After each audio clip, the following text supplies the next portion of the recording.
Bismillahirrahmanirrahim. Assalamualaikum warahmatullahi wabarakatuh. Perkenalkan, nama saya Abdul Muin Hamzah, NIM B1B1 18251. Di sini saya akan mempresentasikan materi yang berjudul Arti Penting Sumber Daya Manusia dan Manajemen Sumber Daya Manusia. Yang pertama, arti penting SDM dan MSDM. SDM merupakan kekuatan daya pikir dan berkarya manusia yang masih tersimpan dalam diri, yang perlu digali, dibina, dikembangkan untuk dimanfaatkan sebaik-baiknya bagi kesejahteraan kehidupan manusia. MSDM merupakan suatu proses pemanfaatan SDM secara efektif dan efisien melalui kegiatan perencanaan, penggerakan, dan pengendalian semua nilai yang menjadi kekuatan manusia untuk mencapai tujuan. Yang berikutnya, pentingnya manajemen sumber daya manusia. Yang pertama, melakukan analisis jabatan, merekrut dan merencanakan kebutuhan sumber daya manusia, menyeleksi calon pekerja, memberikan pengenalan pada karyawan baru, menetapkan gaji, memberi insentif dan kesejahteraan, melakukan evaluasi kinerja, mengkomunikasikan pendidikan dan pelatihan, membangun komitmen kerja, memberikan jaminan kesehatan, menyelesaikan perselisihan dan perubahan, menyelesaikan keluhan dan hubungan antar pegawai. Yang berikutnya, peran sumber daya manusia. Peran sumber daya manusia sangat menentukan hidup matinya perusahaan atau organisasi. Apabila SDM perusahaan bermoral baik, disiplin, loyal, dan produktif, maka perusahaan dapat berkembang baik. Sebaliknya, apabila sumber daya manusia bersifat senang melakukan KKN, maka akan menghancurkan perusahaan atau organisasi.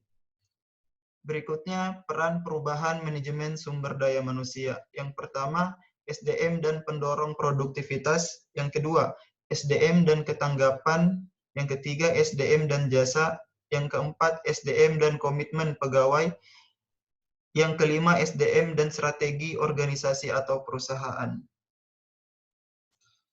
Berikutnya, penerapan konsep MSDM. Yang pertama, penerapan fungsi MSDM secara makro dan mikro.